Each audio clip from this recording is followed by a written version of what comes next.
आज हम जानेंगे गायत्री मंत्र की विशेषताएं, गायत्री मंत्र का शुद्ध उच्चारण स्वर पाठ के साथ। ओम मां भूर्भुवः स्वाहा तत्सवितुर्वरेण्यं भर्गो देवस्य धीमहि धियो यो नः प्रचोदयात्।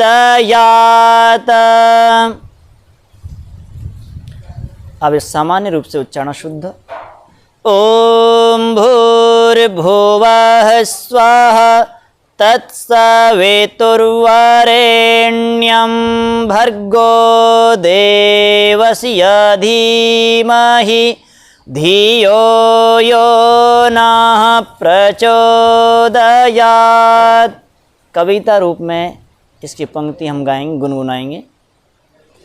तूने हमें उत्पन्न किया, पालन कर रहा है तो तुझसे ही पाते प्राण हम, दुखियों के कष्ट हरता है तो तेरा महान तेज है, छाया हुआ सभी स्थान। सृष्टि की वस्तु वस्तु में तू हो रहा है विद्यमान, तेरा ही धरते ध्यान हम, मांगते तेरी दया। ईश्वर हमारी बुद्धि को श्रेष्ठ मार्ग पर चला, दाता हमारी बुद्धि को वेद मार्ग पर चला। प्रभु हमारी बुद्धि को देव मार्ग पर चला। ओम भूर्भुवः स्वाहा तत्सवितुर्वरेण्यं भर्गो देवस्य धीमहि धियो यो नः प्रचोदयात्, धियो यो नः प्रचोदयात्। इस मंत्र में हम सर्वप्रथम उस परमपिता परमात्मा का मुख्य ओम नाम का उच्चारण करके ही प्रारंभ करते हैं। जो ओम शब्द बना है अवरक्षण धातु से बना है, जिसका अर्थ होता है रक्षा करना, अर्थात ये ईश्वर का मुख्य और निज नाम है। इस नाम के साथ सारे नाम जुड़ जाते हैं। इसका अर्थ है कि परमात्मा सभी की रक्षा करता है। क्या दुष्ट व्यक्ति की रक्षा करता है? सज्जन की भी रक्षा करता है। हाँ, सभी की रक्षा करता है, क्योंकि परमात्मा सर्वरक्षक है। और दुष्ट प्राणियों की रक्षा दंड देकर रक्षा करता है, और सज्जनों की रक्षा विशेष बुद्धि देकर करता है। उसे प्रत्येक क्षण हर समय उसे अच्छे मार्ग में उसकी बुद्धि को लगाता है। इसलिए उस परमात्मा का नाम ओम है और सर्वरक्षक है। भू परमात्मा प्राण स्वरूप है, सब प्राणों का देने वाला है।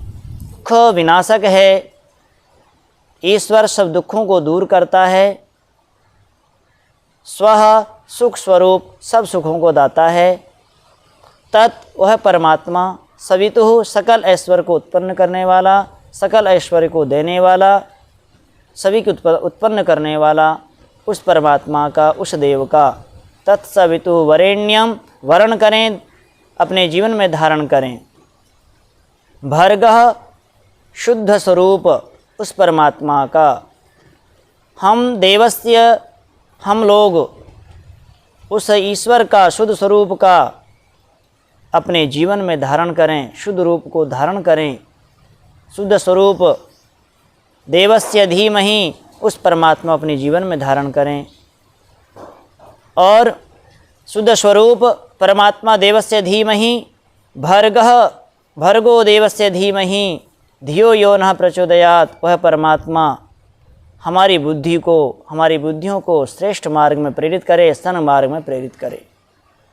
तो हम प्रत्येक दिन प्रातःकाल सायंकाल प्रत्येक क्षण हम इस मंत्र का जाप करेंगे, ध्यान करेंगे, अवश्य परमात्मा हमारी बुद्धि को श्रेष्ठ मार्ग में सन्मार्ग में प्रेरित करेगा।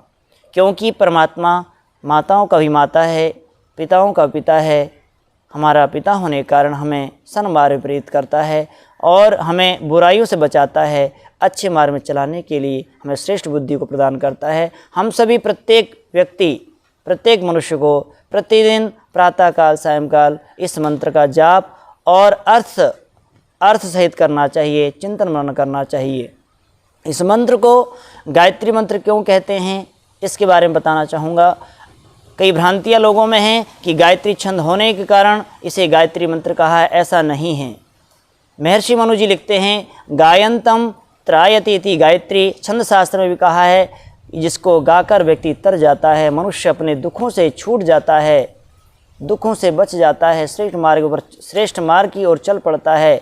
इसलिए इस मंत्र को गायत्री मंत्र कहा है। गायत्री छंद में 24 अक्षर होते हैं, मगर इसमें एक अक्षर कम है, 23 अक्षर हैं विहर्तियों को छोड़कर।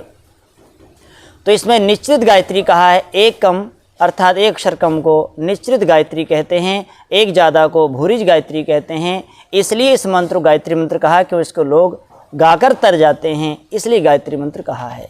इसे गुरु मंत्र भी कहा है। जब शिष्य गुरुकुल में जाता है, विद्यालय में जाता है, तो गुरु सर्वप्रथम इस मंत्र का उपदेश करता है, उस परमपिता परमात्मा की सत्ता के बारे में बताता है, उस ईश्वर के बारे में बताया जिसने हमें संसार में भेजा है, जन्म दिया है, उस परमात्मा के बारे में बताने के कारण गुरु के मुख से प्रथम बार उपदेष्टा होने के कारण इसे गुरु मंत्र कहा है। दूसरा महामंत्र कहा है इस गायत्री मंत्र को कि चारों वेदों से लिया गया ये मंत्र है। विशेष व्याख्या इसकी है, विशेष इसमें विचार दिए हैं, विशेष चिंतन दिया हुआ है, इसलिए इस मंत्र को महामंत्र कहा है। इस मंत्र को सावित्री मंत्र भी कहा है, क्योंकि इस मंत्र में सविता देवता है, इसलिए इस मंत्र को सावित्री मंत्र कहा है।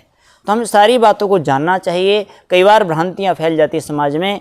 उस परमपिता परमात्मा को हम क्यों प्रिय मानते हैं?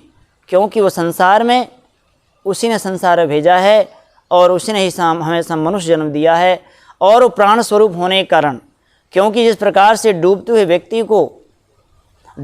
व्यक्ति को प्राण प्रिय लगते हैं, किसी प्रकार से माँ बाप याद नहीं आते उसको, उसे कहते हैं कि वो सोचता है कि मुझे प्राण मिल जाए, मुझे सांस मिल जाए, मैं जी जाऊँ। इसी प्रकार ठीक परमपिता परमात्मा ही प्राणों से प्रिय है। उस परमपिता परमात्मा का ध्यान और जप प्रतिदिन हम प्रत्येक दिन क्षण हमें करना चाहिए। और जो गायत्री मंत्र कहा है, आज रिसर्च किया जाता है इसके ऊपर कि गायत्री मंत्र मानसिकता को दूर करता है, हमारी बुरी मानसिकता दूर करता है, डिप्रेशन और जो दुखी व्यक्ति होते हैं, यदि वो गायत्री मंत्र का उच्चारण करते हैं और उसकी ध्वनि सुनते हैं तो वो अनेक प्रकार रोगों से बच जाता है और उसका जीवन अच्छे मार्ग प्रेरित हो जाता है। ये मंत्र बहुत प्रेरणादायक मंत्र है, सभी को करना चाहिए। ये गुरु मंत्र भी है, मैंने बताया गुरु मंत्र क्यों है, तो इसलिए प्रत्येक व्यक्ति को, प्रत्येक मनुष्य को गायत्री मंत्र का जाप प्रतिदिन, प्रत्येक प्रातःकाल सायंकाल हर समय करते रहें, ताकि हमारी बुद्धि श्रेष्ठ मार्ग में चले।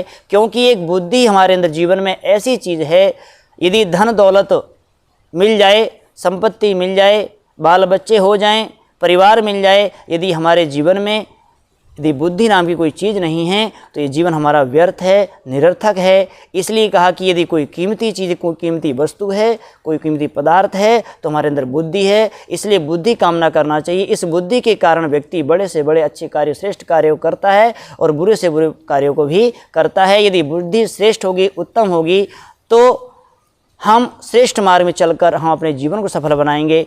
इसीलिए सभी को, प्रत्येक व्यक्ति को हम गायत्री मंत्र का जाप, इसका भावार्थ सहित करना चाहिए, चिंतन मनन ध्यान करना चाहिए। इसी के साथ अपनी वाणी को विराम देता हूँ। इति ओम शम।